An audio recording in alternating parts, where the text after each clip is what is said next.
Hey there, it's me Eden. If you are new to the channel, then please subscribe to my channel and visit my Patreon page for early access, link in the description.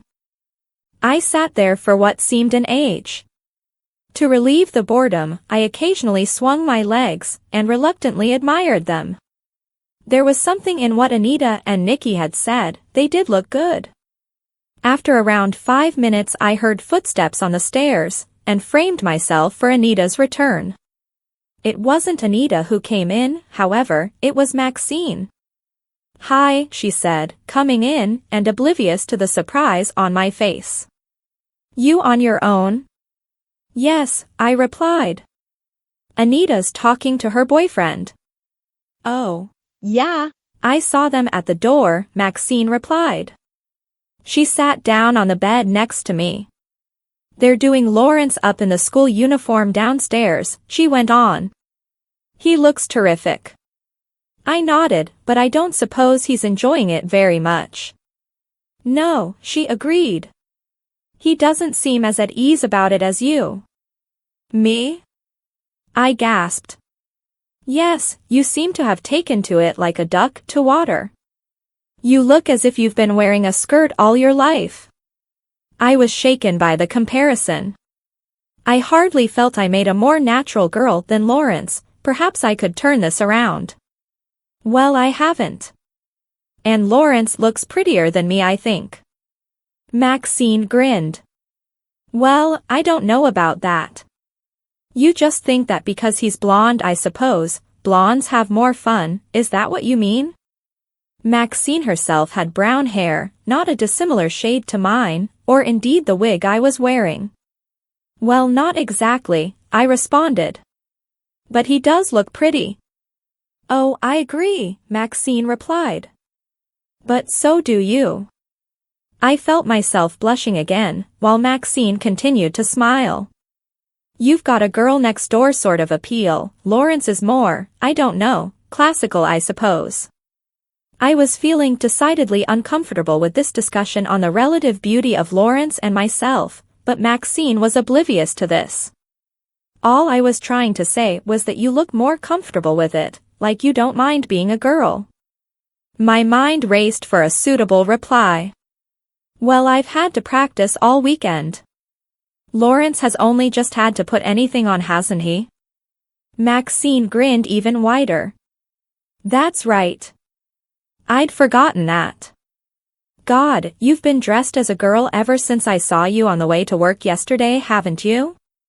"That's amazing." I had to turn my head away from her and looked at the wall.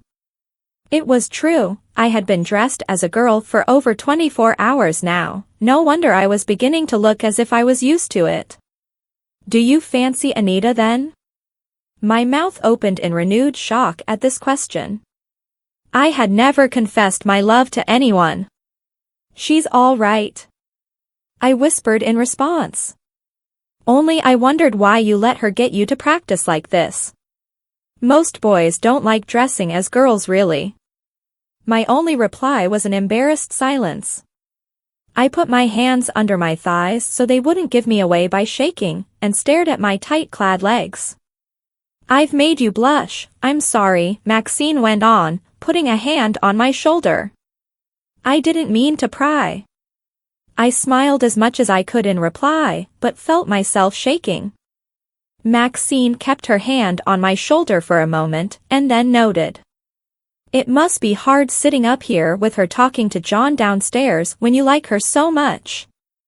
This tenderness in my moment of angst was too much, and although I screwed up my eyes to stop them, a couple of tears welled out. "Oh, poor Steve," Maxine said, pulling my head onto her shoulder. "I've upset you, haven't I?"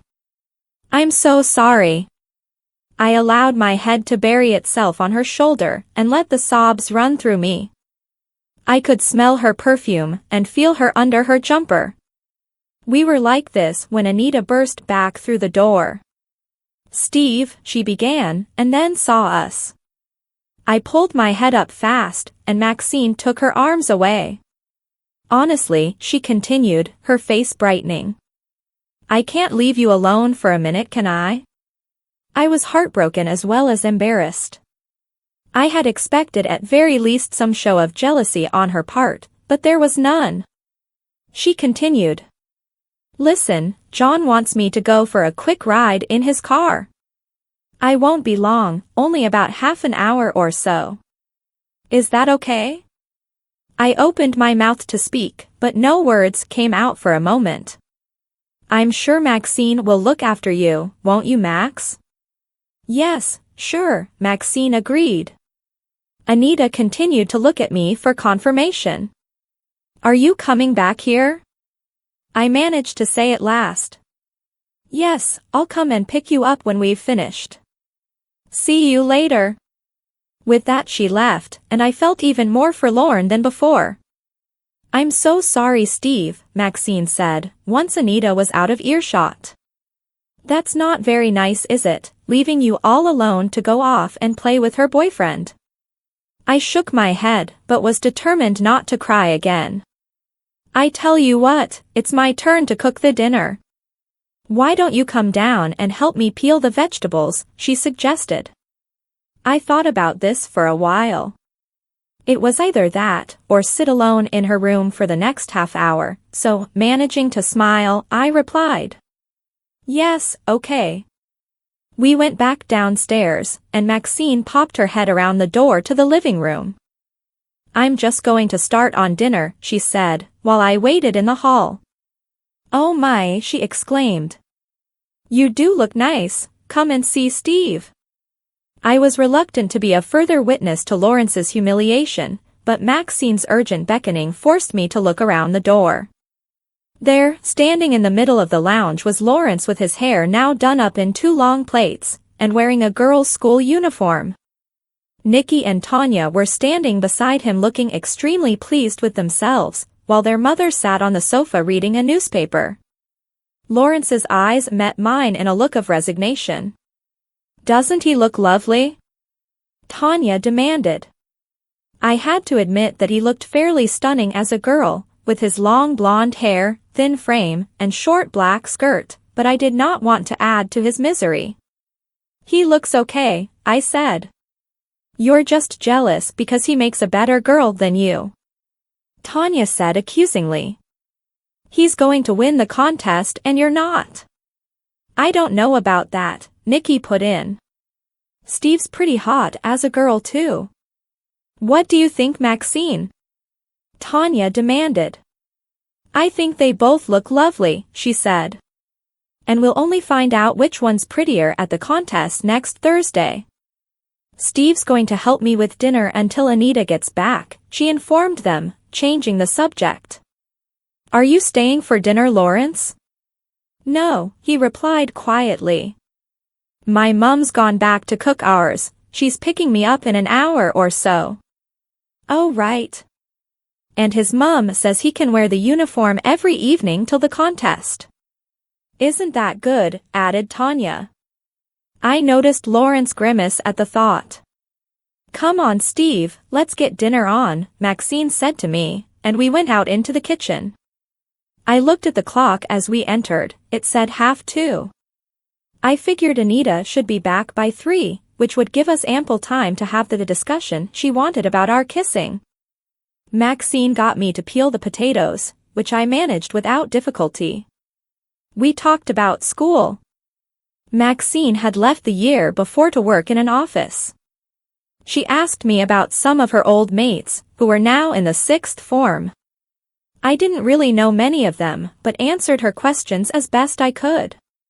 She told me she had had a crush on Mr. Peters, the geography teacher, which surprised me, and that he was actually going out with Miss Williams from the maths department, which surprised me even more.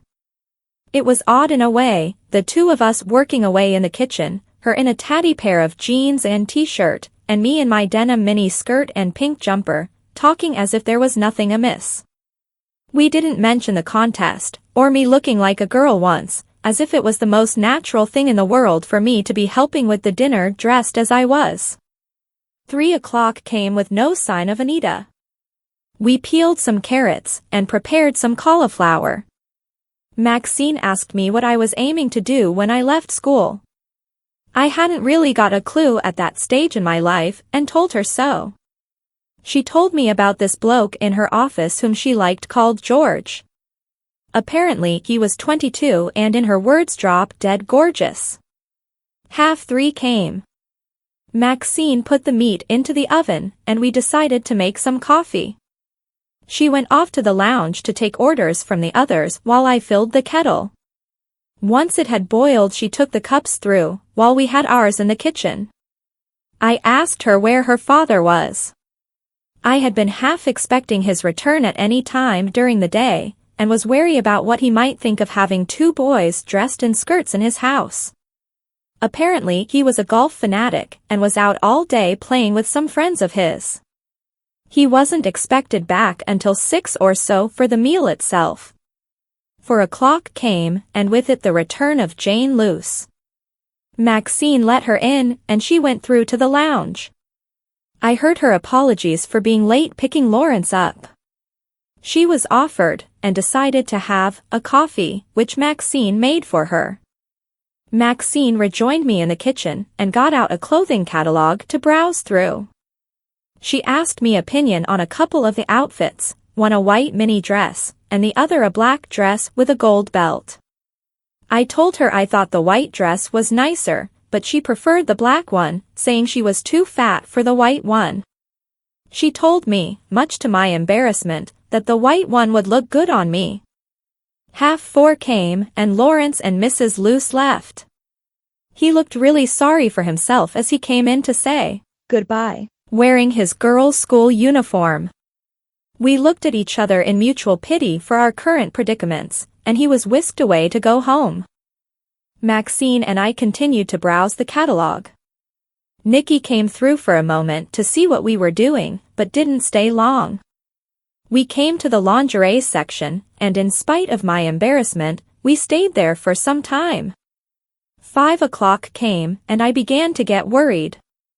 I knew that Anita's estimate of half an hour with the horrible John was probably a bit optimistic, but it had now stretched to 2.5 hours. What if she had forgotten about me? What would I do? I could hardly go home dressed as I was. My mum and dad would have gone ballistic. I could go back to Anita's house, but her mum and dad would think it a bit bizarre that I had suddenly turned up without Anita. Staying at the Simmons house, especially with the imminent arrival of the father, did not seem a good long-term option either. Maxine tried to interest me in a 5-page selection of bras. She asked me which one I liked best, but I refused to offer an opinion, in spite of her pressing. 5:30 came, and we put the vegetables on to cook.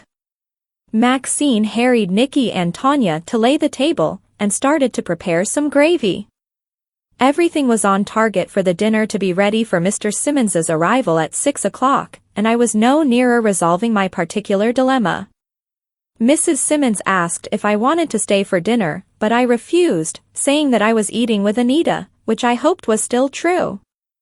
The kitchen was turning into a frantic cauldron of activity, and Maxine's mum came through to help. I retired to the lounge, and sat down carefully on the sofa. Nikki and Tanya were both reading, one a magazine, and the other a schoolbook. They paid no attention to me, which was something of a relief. It was 5:50 when the phone rang. Nikki's mum shouted from the kitchen for someone to answer it, and Nikki grudgingly got up to do so. I only heard one side of the conversation, which was limited to, "Oh, yes, I see," and "Bye," and then she put the receiver down.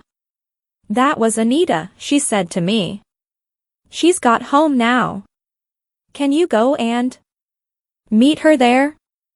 Apparently your dinner's nearly ready, and she can't be bothered to come around her to collect you." I felt a stab of fear. I had never been out alone dressed as a girl, and didn't like the prospect at all. I sat frozen on the sofa while Nikki looked at me, waiting for me to react. "You've got to go to her house," she repeated, assuming that I had misunderstood. "For your dinner." I was trapped. I couldn't stay there, unless I wanted to meet their father and be introduced as the boy who'd dressed as a girl all weekend. I had no hope that Tanya in particular would want to keep that a secret from him. Yet the alternative was now to walk through the streets in a mini skirt, subject to strange looks from everyone I met. It occurred to me suddenly to add to my horror that I wasn't entirely sure of the way. I considered asking Nikki if she'd come with me, but that seemed entirely too wimpish. Eventually I stood. "Okay," I managed to say.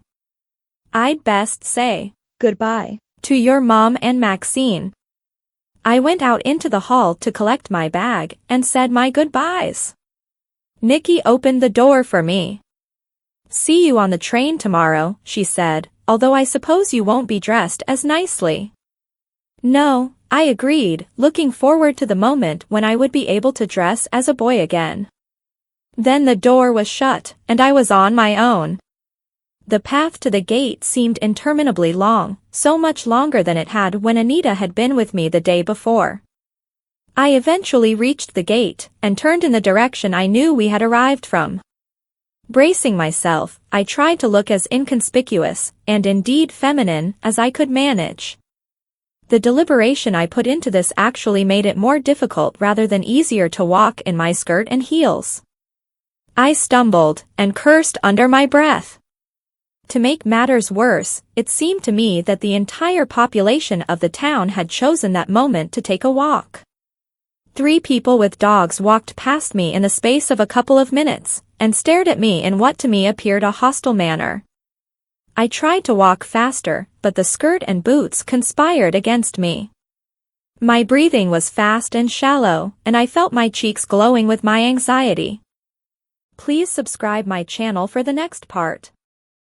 And visit my Patreon page for early access.